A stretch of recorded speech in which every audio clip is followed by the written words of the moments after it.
Thank you very much, Brian. Yes, Virtus.pro up against Vici Gaming in this best of 3. Fogged, what are you looking forward to seeing from these two here out on the main stage? Just a clash of two styles, really. I think that's what most people were even looking at just coming into this game. Even before we even saw the drafts, I think most people were expecting Vici to do Vici things. Play a little bit more of that slow-paced style. Wait till they start hitting their big later game timings. VP, they have changed a lot. Sure, they're still all about that fast-paced kind of lineup, all about that aggression, but they've gotten a lot more like just stable in the way that they hit their big timings, and then boom, they're not going to look to make a mistake. They're going to look to be a very clean game and just close it out. And hey, look at the draft, right? We have Bristle, Razor cores. Yeah. That's all about looking to get an advantage and end at a relatively early time. No, yes, and sort of specifically the Bristle and the Pugna. You know, these are very much heroes that we haven't really seen other teams play with that much. Whereas Vici Gaming, on the other hand, their whole lineup, these heroes have sort of been played across the board. Silence has sort of more recently started to move up in value. A lot of teams starting to look towards that, but everything else from Vici Gaming, it's just sort of top heroes of the meta. Yeah, and especially like the Magnus that they slipped in later on in the draft, which we saw, of course, last series. It went up to first pick. It became the most high priority pick. So yeah, we'll see how that's going to end up playing out, and we'll see if they, like they mentioned about timings, if Silencer does start to fall off too, right? Because I know they have, like, Vici's late game is extremely strong, but we've seen time and time again, Silencers around that 35-minute mark, they start to struggle. So I'm really looking forward to this series. And let's see how these lanes do play out, because I've been seeing so many times GPK, especially on Razor, lane dominator. Sure. That's just what he's been known as forever, especially into these melee heroes. Sure, Void Spirit, you've got ways to play around it in the mid game especially, but lane is still going to be quite complicated. Absolutely, yeah. GPK definitely having himself in a situation to make Ori's early game rather hard. We'll see how well Ori plays himself into it. And let's see how the Phoenix does too, because they did pick it relatively early because of that tiny. We know people have been talking about the matchup because of attack speed, slow, Sunray, egg. It's all pretty damn good versus tiny. However, into Silencer, right? It does feel like the Silencer has a pretty good position in this game versus both the Phoenix and the Pugna. These are like anti-savers, globals that can't get the heals off to protect Nightfall in some situations. So yeah, this should be a lot of fun. And for Nightfall as well, so the carry Bristle. How does that sort of fit into the meta that we're seeing? Like, is this sort of a concept that you feel VP could really show us the strengths of, against the types of Dota that we've been seeing teams play, or at least most of the teams play? They're one of the only, if not the only teams playing it. So that is a great question. It's just something that they really like to play. Nightfall might just feel very comfortable on it with the team. It's a curious one to me, because I'm not too sure why they are liking it so much. I mean, sure, they've been dominant on it, but then why is nobody else doing the same kind of strategy?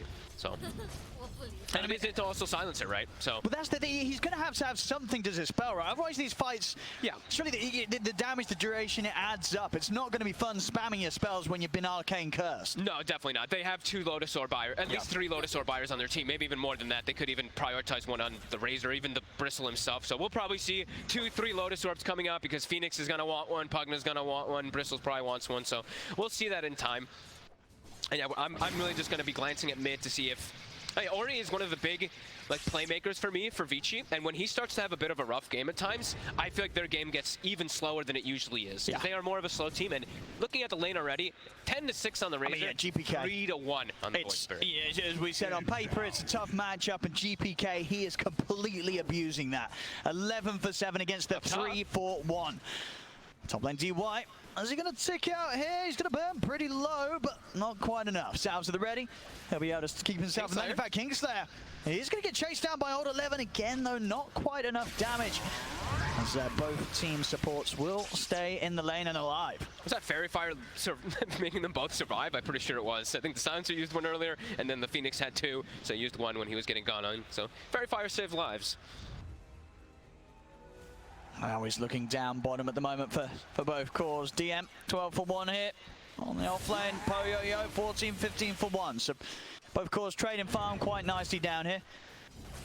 Side lanes, both supports trying to play around here. Save comes over around the attempt pull. At least the setup around the camp. Top lane, Old Lemon, he's going to get the skewer back. Okay. Pretty deep, at least get a tower hit or 2, and he does. Nightfall getting a little too close to that dangerous area where Old 11's able to pull him in and set him up underneath the tower for that extra damage. That's why we're seeing the Magnus picked so much, really. Just so powerful in any lane. You got to be careful. Yep. That's always something scary for Bristleback too, even like, let's say in the later stages of the game too. Bristle is a tanky hero, but sometimes you feel a little bit deceptive because you feel so tanky, but let's say you get completely pulled out of position. It's gonna change the way that your saves are looking to play, because then the Pugna has to get out of position, the Phoenix as well to try to protect you. So yeah, could see a lot of those skewers really injure the Bristle a lot. Absolutely, yeah. Nightfall's got to be careful on these early levels. Playing anywhere near to the tower there, as Old 11 will be very quick to take advantage of that. DY will help out mid. Ori gonna check the rune for him and also fill up his bottle. His body as well.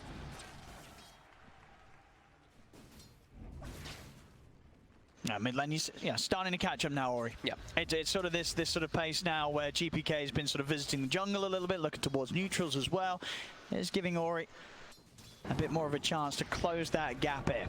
It's just still such a challenge. He can't even walk out. Yeah, the poor guy. Yeah, Ori's just like, all right, well, I just have to tank this, you know. I'm getting my levels, and that's kind of the most important thing he has to do at this point.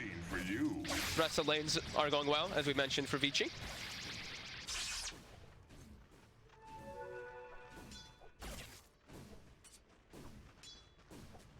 Poyoyo feeling rather confident down here. DM on his own doesn't really pose too much of a threat against the Tiny, especially with the support sort of getting to drift away from that bottom lane. PYW though is eating quite a lot of harassment. Save if he gets another blast in, it's going to be close, but PYW just enough HP to get out of harm's way. Top lane, Old 11. Trying to get in onto Kingslayer, not going to be the case, and it's getting to the stage now where this top lane, now the levels are in, level 4 on Nightfall, they've got to be very careful about how they extend in for Kingslayer, as Nightfall will be able to turn around any drawn-out engagement between the two lanes here. Yep. A little bit of a mistake there from DY, not layering the curse and the last word properly though, so you can get that extra damage. Did mess it up a bit there on Kingslayer. Supports. Looking to check runes a bit more here. Save even looking to play around mid. Guess feeling that he doesn't need to help DM too much in the bottom lane since we are seeing so many support rotations. PYW hasn't really been playing the lane too much. And speaking of PYW, we didn't really touch too much on the Snapfire this game. Of course, a super popular hero that's been getting picked up more and more, but also a lot of uses in this game.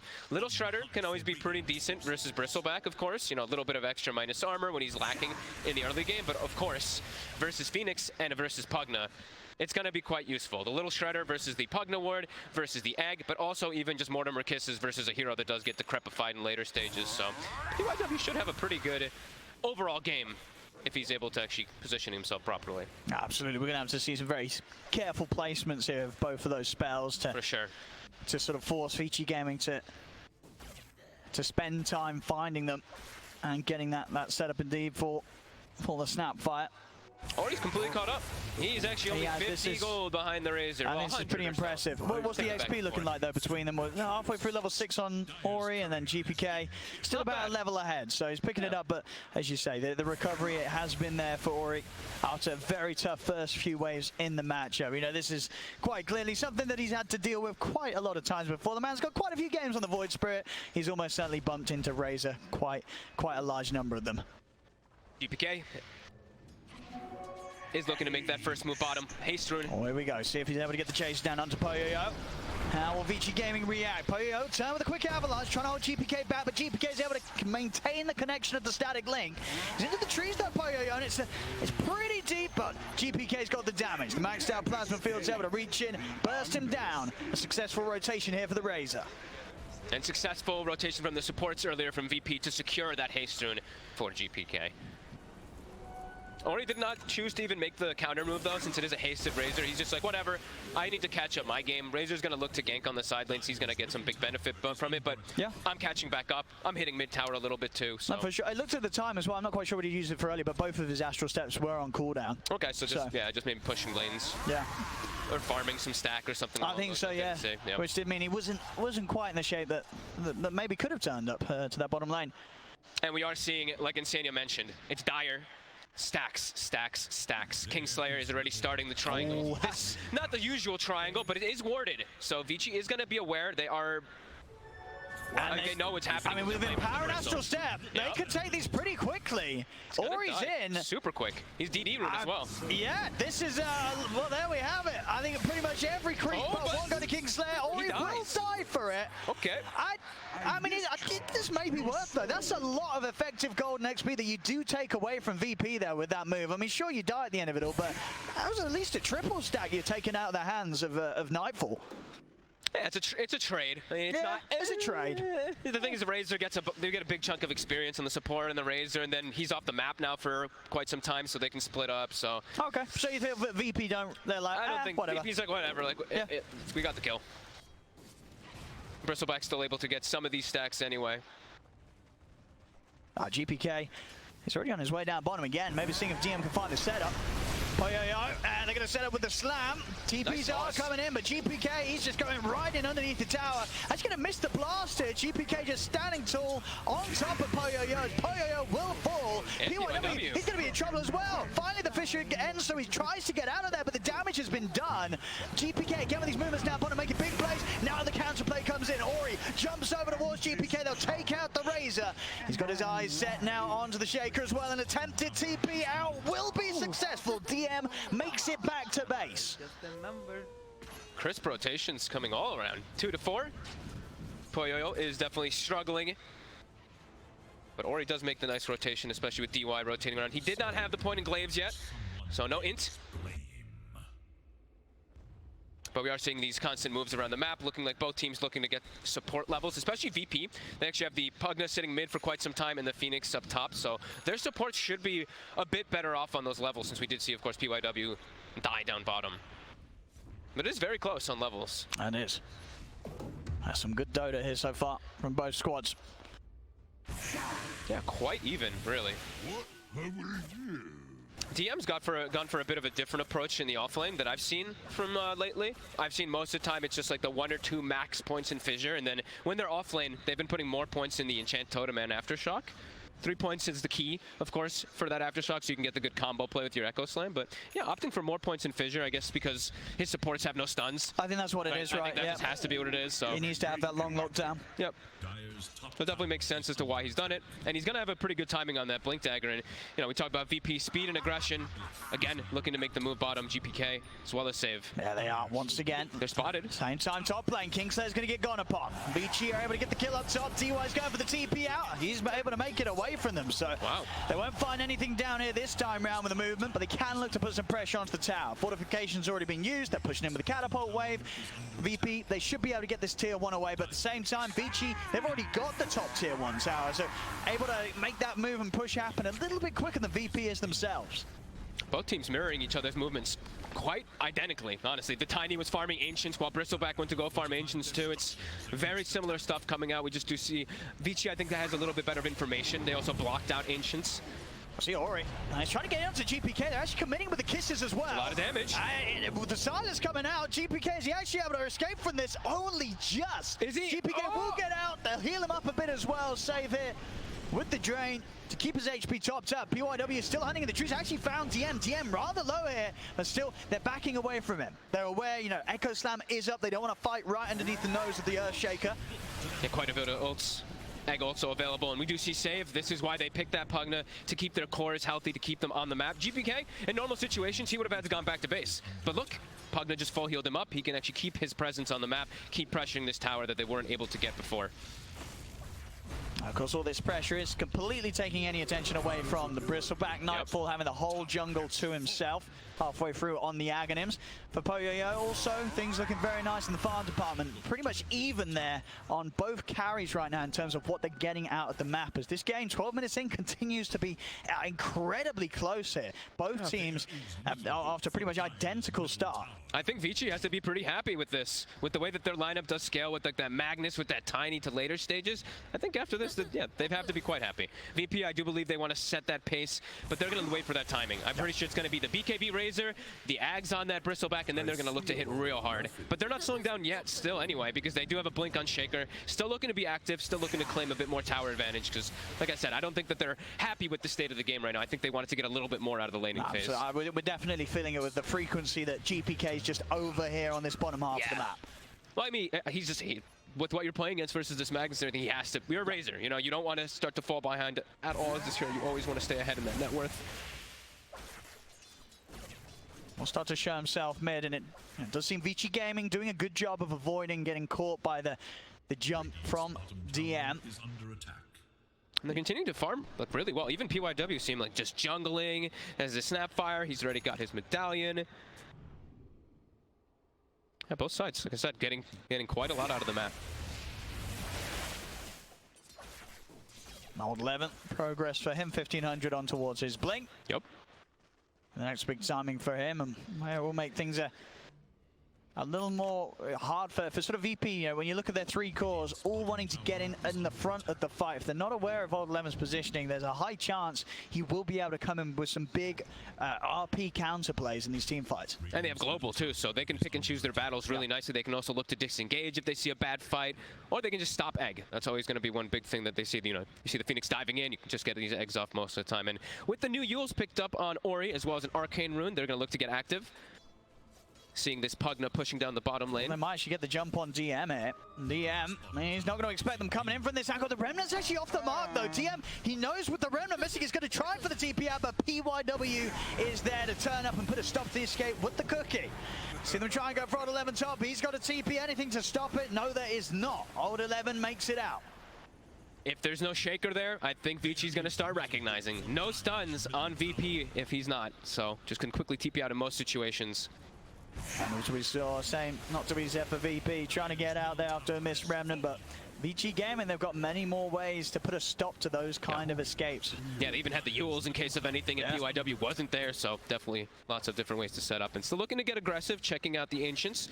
Now finally getting a small gold lead on the side of Vici, because the way they've been able to move around. But 200 gold, and that's when I'd imagine we see a huge increase in pace from VP. They've been still trying to make these, you know, 2-man plays, 3-man plays perhaps around the map, but yeah, BKB and Aghanims is going to come out, and I assume they just either look for a fight or just walk into the pit and force some action from Vici. Oh, you think they might go straight for the Roche before one of the extra tier 1 towers? Now, like, bottom? They're going to jump in, but the global is going to break the combo completely. And now Ori, he's just going to go jump back over towards save, cut down the Pugna. And yeah, well, this is going to be hard to make moves. Anytime the global's up, you know DY, he'll be ready to respond in an instant with the global silence. That's always the scary thing about like making moves. That's why I thought perhaps, you know, maybe they force some type of ultimate, some type of weird fight, and then they go straight for that Roshan, and the timing's there. So Nightfall's got it. It's going to look to get the jump in onto DY, and DY, he has been caught a little too close to the rest of them. Not quite able to back up in time with the rest of the team. DY getting caught out a little bit there as he, I guess just wasn't quite prepared for VP to come straight back on the map and come down there. After that kill onto save. Mid lane Nightfall starting to show himself now on the other side of the map. He's ready to turn up and go, as you say, with the Aghanims complete. See what sort of moves VP can make around them. They don't have the Echo Slam, but they do still have the Supernova. Something I think, well, wait a second here, as 11 will get away, but something that I think that they might have to also watch out for is Aether Remnant turns Bristle back around. So they can actually make him face their team. Whenever they do get their timing as well with the Tiny when he feels like he can fight, he's getting closer and closer towards Silver Edge. There's going to be quite a lot of ways for them to perhaps deal with the Bristleback. No, for sure, yeah. If he gets turned into a full combo from the Tiny from poyoyo, it's going to hurt still. Yeah. Vici really looking to set this defense around this mid tower. And actually going to go straight to work here with the kisses. As the dive comes out, but he is, maybe with the heals from save. No, it's not enough. The damage is done. Kingslayer to fall as they try and fight, but this nice ward here from Vici Gaming, giving them this great vision to stop VP from trying to make these moves. They know that VP, with the way they've been playing on the bottom half of the map, they're going to try and come and approach the mid lane from this angle. Their vision is there ready to prepare for that exactly. And they went the Veil as well early on. DY gets it at as a 5 position. That's a very good timing for his Veil. He has good damage, and as we see there, you know, this is one of the reasons why Silencer has always been sought after versus Phoenix. Most of the time, you know, you're still not going to click the dive, but he did click the dive, so you come right back. The last word will always bring you back to that position, of course. 2K lead. And that was, as we mentioned, a bit of VP's timing. Now they have the BKB finished on the Razor, so they smoke up again, still looking for that fight. Echo up in 10. Yep. They really want to persist for this tower. They have to, as you say. You know, if they're not making the hits now, Vici Gaming are likely to run away with this match as the minutes pass. Absolutely. VP's got to get something done right now. See what they can get around the mid. And they're trying to look at the board, a bit split up really. Kingslayer and Nightfall, they've gone to the fight in the mid. The egg is going to be taken down. Nightfall's living POW. I mean, this is a completely split up play. The rest of VP, they're trying to get it onto poyoyo. They will get the kill on the Tiny. Nightfall, he has been left to fend on himself, and it's okay. He's still very much big enough and tanky enough that Vici Gaming couldn't really deal with him. So a split up fight there that VP forced, but it ends up working out. They get the tower, and they are able to take down poyoyo, whilst the rest of Vici Gaming's trying to deal with the two members of VP. Nightfall, he's got a lot of arcane curse stacked up on him. So with the jump forward, LaNm, quick skewer back and a jump over with the astral step. Nightfall will pop. I'm surprised he just walked in like that. He kept spamming his quills as well too.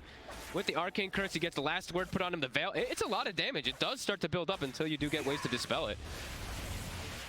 And how close are they to any of those? Are we seeing anything come soon? Not really, no. They're very far away. That's true. He's going to go for his own BKB instead, so his teammates will have to get that Lotus Orb to protect him, but Vici's got to be real happy with the pace of the game. Even though they did lose their Tiny a few times, like Ori's almost got an Aghanim stun on Void Spirit. No, for sure. I mean, yeah. Now it's more silences to deal with inside the fights too as TM. They're going to use the global. In fact, Ori's going to look to use that coverage of the global to turn things around onto DM. Oh boy. Very nicely done here by Vici Gaming, and it really was, as you say, they lose Tiny, but the fact that they do end up getting Nightfall at the end of it all pretty much makes that whole move for VP completely redundant. As Vici Gaming just continuing to grow this lead, and VP, I mean, it really does seem like they are going to just have to continue to try and fight, but every little mistake and misplay, it just means that the preceding fight is going to be so much harder. It's just not getting any easier against Vici Gaming, and the only way they can come back in is by looking to turn up for the brawl. Yeah, I mean, they already have Silver Edge done. The Tiny's online pretty much. He's got the 2 items done. VP, they did hit that 1 item timing that BSJ was mentioning on the panel there, but I think Vici's so happy with this game. Aghanims is done for Ori. They've got Silver Edge on Tiny. He's going to be able to buy Shard soon. Everyone is pretty damn online. I think VP's in some trouble unless they start making some big plays happening soon. They've got to have a big move come out next. Here we have it. Smoke up. How long to the Echo Slam? Not quite up yet. 2 seconds. 2 seconds. It is a level 1 Echo, and he's about to hit 12. So usually you want to wait for that 12 because you get that 20 seconds removed and quite a bit more damage. But I don't think he can wait for it. There's no global for a minute. So that's something. They're going to jump DY. In fact, just dropping the Echo on him. Get rid of that pesky silencer. Okay. So is that like them trying to get an option open for Roche? I mean, if Nightfall's ready to go for it. The Kisses are down 2 for 30. They want another kill before they try for it. It looks like they do. DM. Looking for the lead in, but Vici Gaming are careful. Play it right back in fact. Now old 11, he's ready to step up. RP is online again. They've got the Silver Edge. Nightfall. I mean, they're in. DM is going to try and lead him, and immediately getting caught out by the silence. Jump over to the side. Ori looking to take down DM, and with the help of old 11 and his skewer, they should be able to do so. DM ripped into position as they take him out. That's DM gone. DY back in the game now. VP having a fight 4v5 if they want to keep this going. Nightfall and GPK, they're thinking about returning to the action. They're back in. They're on top of DY. DY has been caught on the front, but the Yules will hold him back. Jump forward. Old 11. RP gets him right underneath the tower. Catches GPK. Raising a fall.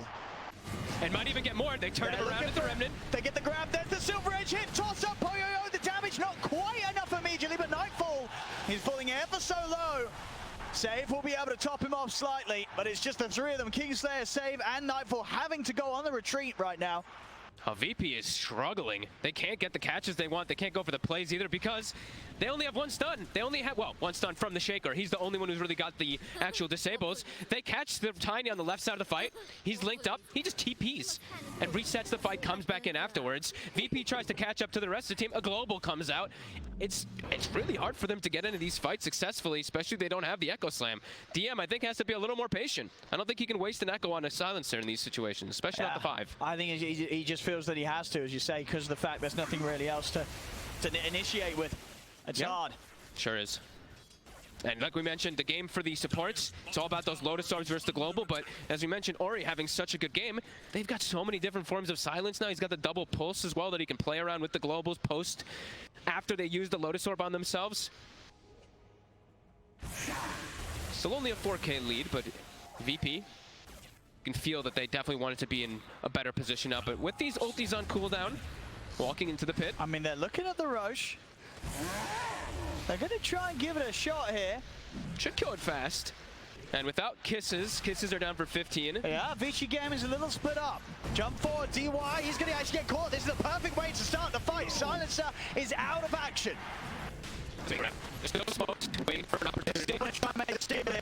Vici game. I'm going to try for it surely. As there's the buyback, jump forward, Roy, the supernova coming out for the side. Roshan, it will die to VP and Aegis into the hands of Nightfall. At the same time, they get on the high ground, 5 behind Ori. He's trapped in the river. He's going to use himself up for now. By time to get the dissimulate off, can he jump to safety? He can. We'll get over to the side for save. He's there with the Decrepify. They run down the Void Spirit. Ori, he will fall. 3 dead. Oh, Vici, Gary Poyoyo will manage to TP out. But VP, they come back with a mighty punch in this game, getting the Roche, Aegis secured, and now Vici, they're having to run. DY brought back for this, they'll be able to kill him off again, as VP have managed to battle themselves back into the game.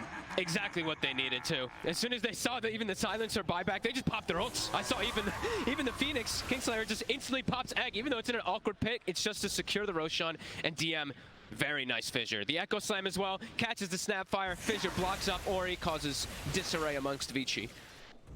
Very nice to get execute a fight, which they needed to get themselves back into a comfortable position in this game. Absolutely, as you say, DM definitely putting in the heavy work here. And this is the thing, you know, he said, well, we don't need any more stuns. I'm going to get everything done myself. And when he's making moves like this, even managed to block off the more elusive heroes for the most part, like the Void Spirit. And maybe things are in safe hands here for VP around DM's Shaker. And now they're starting to get these Lotus Orbs up. Kingslayer's got his finished. And I think that's probably the only one, actually. They're going to have a BKB for the Bristleback to cover himself versus the Arcane Curse, too. So Silencer's effectiveness will definitely start to dwindle.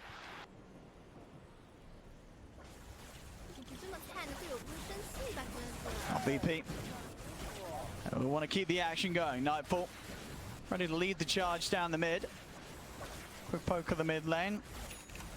With BKB, he's quite unkillable. Yeah, unless now he he's gets good pulled, to go. Unless he gets pulled very far out of position, even then, He can battle his way out. Yeah, he can put that BKB charge back to safety. He'll make it. And without Global, they can't stop the heals. Of course, that's going to be coming up from that Max Sunray as well as the life drain from Save. Vici Gaming trying to set up here. Hold 11. Poyoyo around DY. They're using DY as the bait. They know that VP are going to want to go for him, and they are. Nightfall straight in onto the silencer by DY. Pretty much dying in a few hits. BKB popped by Nightfall. Dire's top tower is under attack.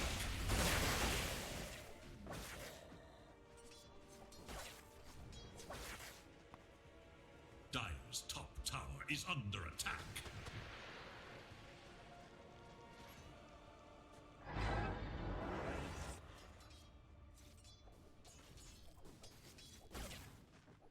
Radiant's bottom tower is under attack.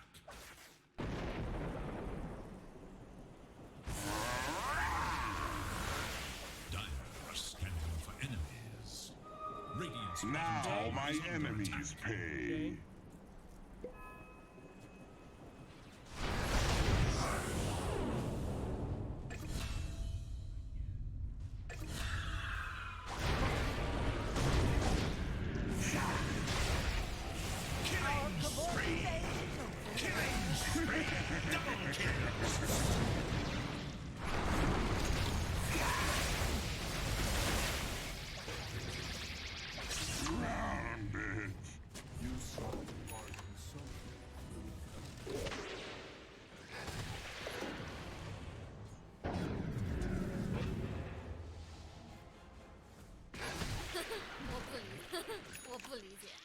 你这么菜，你的队友不会生气吧，哥哥？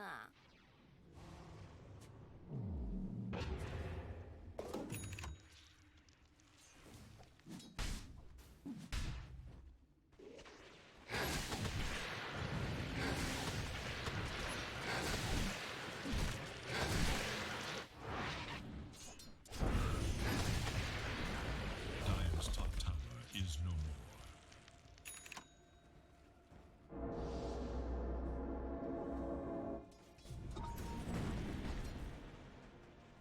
Double damage! As here on Nightfall, the rest move. They have got vision on this tiny Nightfall. See if he can chase down poyoyo. He's holding BKB. He is. He's still got ways to get out of there. Cookie as well. Jumps him back to safety. They keep it cool. Vici Gaming. Or he's actually looking for the wraparound on the back lines. Jumps in straight away on to save. The kiss is coming out from the high ground. That's one down. Goodness. The break hit. He immediately has to put the BKB and run. Nightfall's got to get out of there. DM's going to go down. Nightfall will manage to TP out. But another fight where VP are just a little unprepared there. Ori this time coming in from the river. They weren't ready for him to catch them on the retreat and just kick off that fight as aggressively as Vici Gaming were able to do so. And the damage from poyoyo, he 2/3 of the HP from the bristleback, just from one swing, but the Echo Saber crit, of course, from this overedge. That's so much. That is problematic, as we said, for VP. 7K lead now, back for Vici Gaming. That and sort of old Roshan escapade that the VP were able to hit back with. Nothing more than a distant memory here in this game as Vici Gaming back with full control. And look, the Alpha Wolf again, it's just sticking with poyoyo. Empower plus Alpha Wolf looks pretty balanced on Tiny.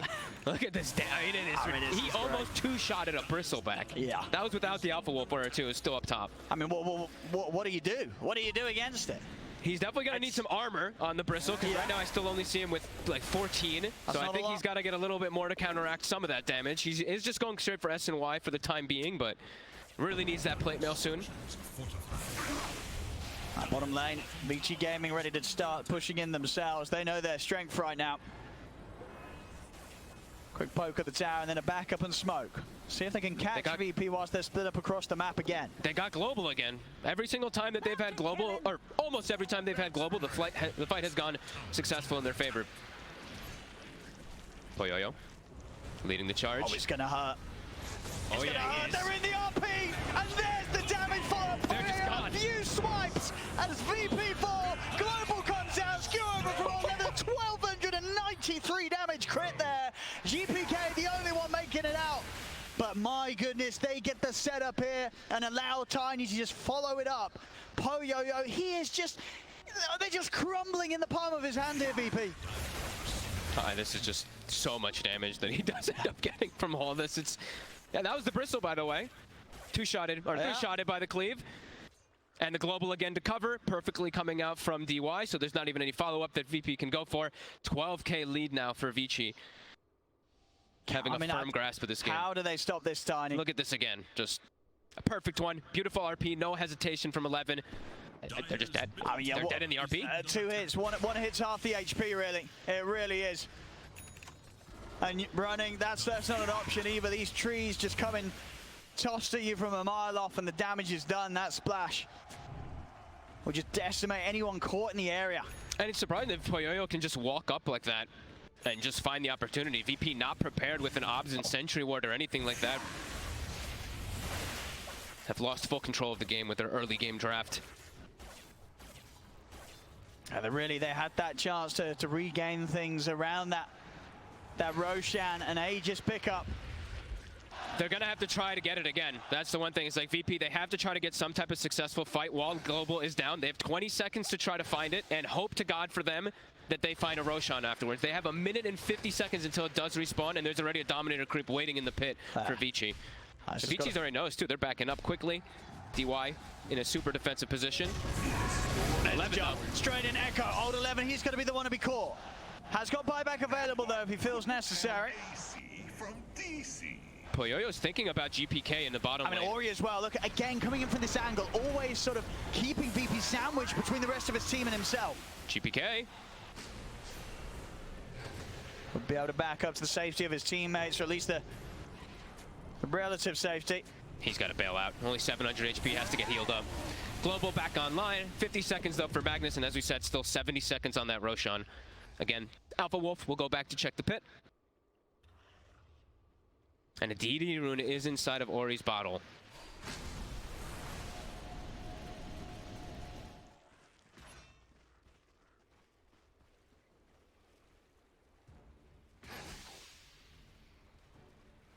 VP trying to get control of this area. It's not going to be easy. As it looks, they're not going to have to use the buyback here on 11. He will be back up in his time.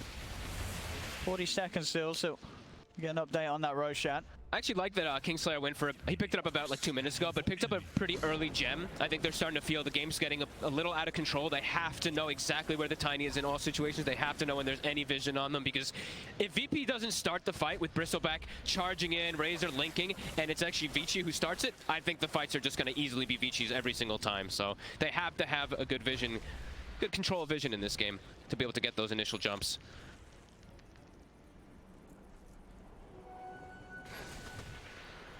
Definitely the discussions being had between VP on when and what they want to do with the next move.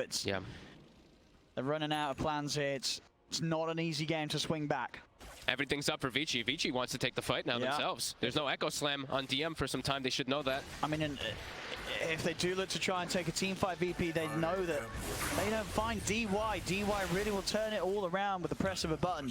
I mean, the Tiny's just going to two-shot people, and he's just so farmed at this point. He's almost 2 items ahead of the next person. Full Satanic against Hypersonic. They're just taking the Roche themselves.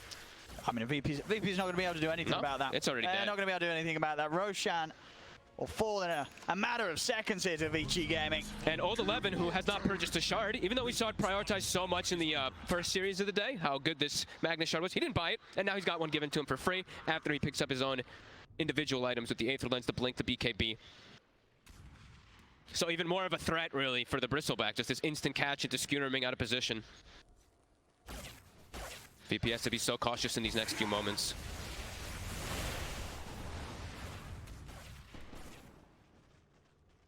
I mean, is there any sort of chance for VP's lineup from a high ground perspective, as it seems like anything out on the map is at this stage is almost becoming impossible? It's starting to feel not like there's not really too much of an answer. It has to be some unbelievable positioning, really, from the Phoenix and the Pugna, and just like Razor has to have some full link. This Razor and Bristle need to have some insane start to the fight. Oh, and Poyoyo, he's found them. He gets the start. He's able to walk in, start things off on the DM. That's the Shaker gone. GPK past the BKB, starts to get the Sally link going. Save trying to heal him up here from the side. Nightfall looking to charge in. The BKB, the RP, they'll control the Bristleback. Global popped out. You see Ori jumping with the Aster steps over to GPK. He's able to pop the Razor. GPK goes down. Save trying to have a shot back with the Scatter Blast. PYW cookies in on top of him to crush the Pugna's life.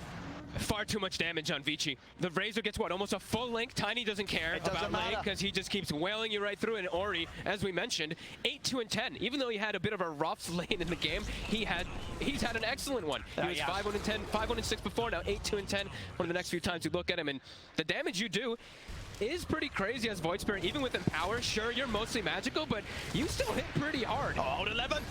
He's managed to get the jump in. Nightfall trying to get back to safety. The break it's in. Cookie forward on the Poyoyo. Toss up. Have they got the damage? Yes, they certainly do. As Nightfall out of the game, 90 seconds, no buyback on the Bristle. This bottom rack's not going to stand a chance, of course, against the hard hits of Poyoyo. All tiers 2s are taken. Vici Gaming, they can go for much more here. It's a long, long time with no carry up for VP. This definitely feels like game over, right? It's 70 seconds still. There's a Tiny on the team. I think they can probably take all of it. Might be one more stand of defense here that comes out from VP, but they did not ever hit their timing, it feels like, this game. AC complete on Poyoyo as well. Have the jump forward. 11 not quite able to get a grab here, and VP will be able to push them back a little bit, but the Aegis is still there. Quick use of the Satanic gets a good bit of the HP up for Poyoyo. That was a weird glyph, though. Yeah, nobody was even hitting the racks at the time. But as it is, glyph now gone.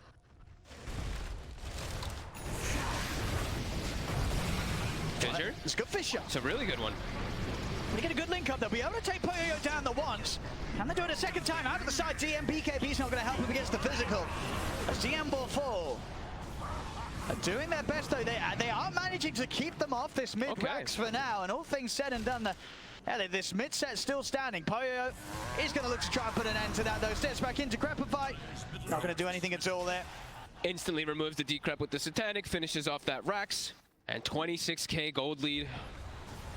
Just continuing to look harder and harder for this Bristle and Razor to do much of anything. Yeah, it is. Even though they've even started like picking up the plate mails and stuff like that, but just the sheer damage that's coming out from Vici is just far too much for VP to hang on to. And yeah, I mean, they're saying Silencer is missing, so I'm thinking that they're probably like, damn, this Silencer actually ruined our entire idea of the draft. Because ideally, the way they wanted to play, the way they have throughout the tournament with this Bristleback is he just becomes unkillable because they have these heals that come out, but you can't. Even if you have the Lotus Orbs, it doesn't matter because the initial is going to get stopped. And they just die so fast. And now, speaking of dying fast, there's a DD rune on our Tiny, so yeah. He's going to be hitting for over 1,000, critting for 1,900, just about. Bounties. That's going to hurt. That's... Yeah, well, good luck to VP in the next team fight. Maybe they blow up Ori. Let's see what they can do. Uh-oh. There's the global. BKB comes out for DM. They'll see if they can lock down Ori. You got Poyoyo already coming up from the side. Ori's going to be able to get out there. Down Bolt 11 in with a 3-man RP. Poyoyo lays down the damage. Nightfall trying to run. He'll fall. A 1,700 damage hit coming out there to end Nightfall's life. GG called. Vici Gaming, this first game of the series, it's all theirs. Super clean game again, Vici. I mean, they lost Poyoyo early game a couple times, right? I think maybe even all 3 of his deaths were relatively early in the game. VP had his number, but it didn't really seem to matter because VP couldn't capitalize on anything big. They got the Roche, but they lost their Aegis almost immediately because of the way Vici responded, and Vici was always kind of ahead in gold in the game.